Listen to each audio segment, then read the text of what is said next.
Eleanor Brooks was 62 and lived in Cedar Harbor, mine, where mornings began with gulls arguing over the dock and the diner refilling coffee like a promise. Some days she rose before the sun, laced the walking shoes she'd bought last fall, and circled the lighthouse trail with a spine of purpose. Back at the kitchen table, oak-nicked by years of Sunday pancakes, she opened a fresh notebook and listed everything she would finally do. Learn the violin she'd always wanted, call her brother before the week got away, sort the shoebox of family photos into a book her grandkids could hold. Other days, the alarm blinked and she pressed it quiet. The paper stayed blank while the radio murmured about storms off the coast and achievements belonging to someone else. She told herself she wasn't lazy, just waiting for the right spark, the right weather, the right hour when the heart is brave. Afternoon trains ferried tourists past the marsh, their whistles thin and far, and Eleanor watched them from the porch as if opportunity had seats she hadn't reserved. By supper, the list still sat under a salt shaker, crisp and untouched, and she wondered how many tomorrows a person could spend before one of them finally became today. That afternoon, rain stitched a gray hem along Cedar Harbor, and Eleanor ducked into the church basement to wait it out. From the far room came a thin, persistent sound notes climbing, slipping, climbing again. She followed it past a bulletin board of bake sale flyers and found Mrs. Delaney, 78, standing under a buzzing light, bowing the same scale on a scuffed violin. No audience, no sheet music, just repetition steady as tide. "I thought lessons were on Thursdays," Eleanor said. Mrs. Delaney didn't lower the bow. This is Tuesday." She drew another careful sweep across the strings. "Thursdays I teach, Tuesdays I learn." Eleanor watched the older woman's jaw soften and set, while the scale returned like a faithful bird. "I keep waiting to feel ready," Eleanor admitted, surprising herself. "For the right day to start." "The right day," Mrs. Delaney smiled without pausing. "Dear, the right day is a rumor. My Arthur used to say, if you wait for the ocean to calm, you'll never leave the dock." She let the bow rest on the strings. Hands show up, feelings catch up. On a folding chair, a kitchen timer ticked. When it chimed, Mrs. Delaney reset it with a thumb and lifted the violin again. 20 minutes, every Tuesday, every Saturday. "I don't negotiate with the weather, or the news, or my knees. I keep a promise to this bow." Eleanor thought of her own promises, curled like dry leaves beneath the salt shaker at home. She stepped into the room. "Could I just hold it?" she asked. Mrs. Delaney placed the violin in her hands, as if passing a small, humming animal. "We begin by showing up," she said. "After that, it's all small steps and patient ears." Outside, the rain slackened. Inside, a first note wobbled in the air and stayed. Mrs. Delaney watched Eleanor cradle the violin, then nodded toward the bow. "Go on, draw a line from here to there." Eleanor set the bow to the strings. The note came out like a breath that didn't know whether to stay or leave. "Good," Mrs. Delaney said. "Now do it again." Eleanor tried once more, cheeks warming. "I keep hoping I'll wake up with the right feeling," she confessed. "Some surge that will make it easy." Mrs. Delaney gave a small, kind laugh. "If I waited for that feeling, I'd be 80 still waiting. Feelings are weather. Practice is the roof." She lifted her own instrument. "The violin doesn't love me or hate me. It only answers to how often I show up." The words landed with a gentle sting, the honest kind Eleanor recognized from old truths she'd sidestepped. She thought of all the lists under salt shakers, all the plans written with tidy pens, and then left to fade like chalk in rain. Mrs. Delaney set the kitchen timer again. 20 minutes. A small circle of time carved out of a noisy world. "People think discipline is harsh," she said, easing into a slow, steady scale. "But it's simply a promise you keep when no one's clapping. You don't need an hour. You need this next minute." And then the next. Eleanor raised the bow. The note steadied a shade. More thread than fog now. The timer ticked, gentle as a heartbeat. In the fluorescent light, the basement looked like 100 other church rooms she'd been in. Metal chairs, linoleum, a faint smell of coffee. But something shifted. The room wasn't waiting to be special. It became special because two women decided to work inside it. Mrs. Delaney lowered her violin. "You don't begin brave," she said. "You begin." Bravery catches up. Eleanor breathed, nodded, and drew another quiet line of sound across the string. The next morning, Eleanor didn't negotiate with the pillow.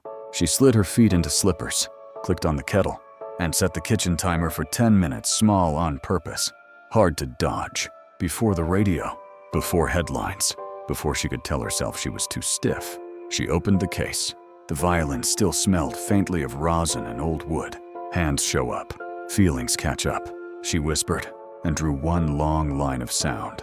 It wasn't pretty. The first note squeaked. The dog next door voiced an opinion. Eleanor winced, then reset her shoulders and tried again. Open strings, slow scales, the kind Mrs. Delaney had shown her. G to D, back to G, patient as a porch swing. When the timer chimed, she marked an X on a post-it. Today. Then she said it again. Another 10. By the third round, her forearm complained. She let it. On the fridge, she taped a list titled, "Promises I Keep When No One's Watching." 10 minutes before the news. 10 minutes after lunch. Walk the pier if the mind fogs. Call Ruth on Fridays. One photo labeled for the grandkids' book. Daily. Some days the second 10 didn't happen. Errands piled up. Knees grumbled. The diner's cinnamon rolls made a persuasive case. But the first 10 before the world got loud became a new kind of prayer. When a sour note arrived, she played it again and watched it sweeten by a hair. When her mind drifted to bills and weather, she brought it back to bow and breath. By week's end, the X's formed a small, stubborn ladder on the fridge. Eleanor didn't feel transformed. She felt present. The radio still murmured about storms and triumphs that belonged to strangers. But in her kitchen, a thin, truer sound began to hold. Not a wildfire in ember, kept alive, carefully, by the wood of showing up. Weeks turned into a slow braid of mornings. The X's on Eleanor's fridge became little fences of ink, then whole pastures. Not every day was neat. Some Tuesdays belonged to a cranky knee, some Saturdays to a surprise babysitting call. And there were afternoons when the wind off the bay made every note wobble. She missed a square here and there, but the squares stopped defining her. What defined her was the first 10 the promise kept before the world cleared its throat. Increment by inch, the sound changed. One Wednesday, she held a note without the tremble. On a Sunday after church, she found the first clean phrase of amazing grace and let it ring into the quiet kitchen. It wasn't grand. It was true. She left the bow hovering a moment, eyes wet, then wrote AG first line on a post-it and pressed it to the fridge like a flag. Other promises began to hold. She called Ruth on Fridays, until Fridays felt strange without Ruth's laugh. She labeled a handful of photos each evening, her mother in a polka dot dress, her son at 7 with a missing tooth, stacking memory into something the grandkids could hold with both hands. On clear afternoons, she walked the pier when her mind fogged, and the gulls argued overhead as if keeping score. Motivation returned, shy at first, then steadier, no longer a fireworks show, more a porch light she clicked on out of habit.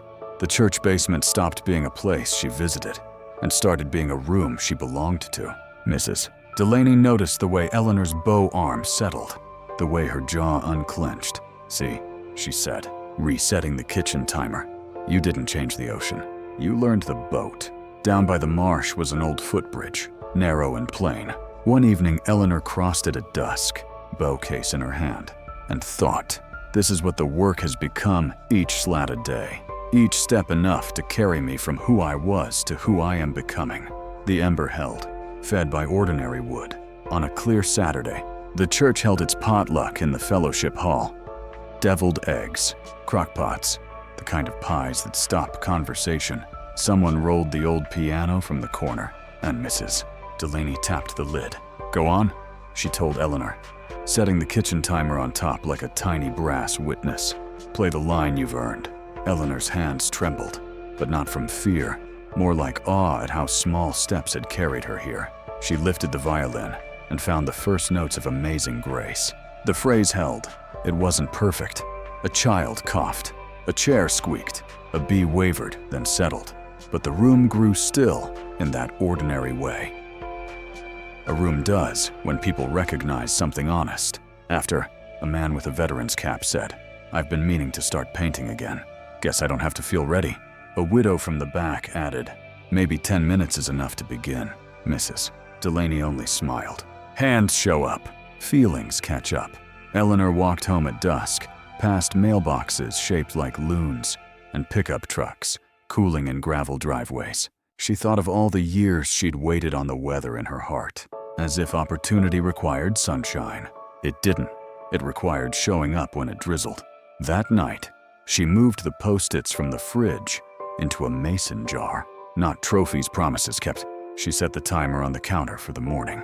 A quiet bell between who she'd been and who she was still becoming. Here's the truth she would tell anyone, at any age.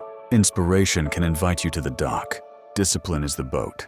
You don't have to cross the whole bay today. You take the next plank of time, and the next, and pretty soon, you're on the far shore, surprised to find the courage already there.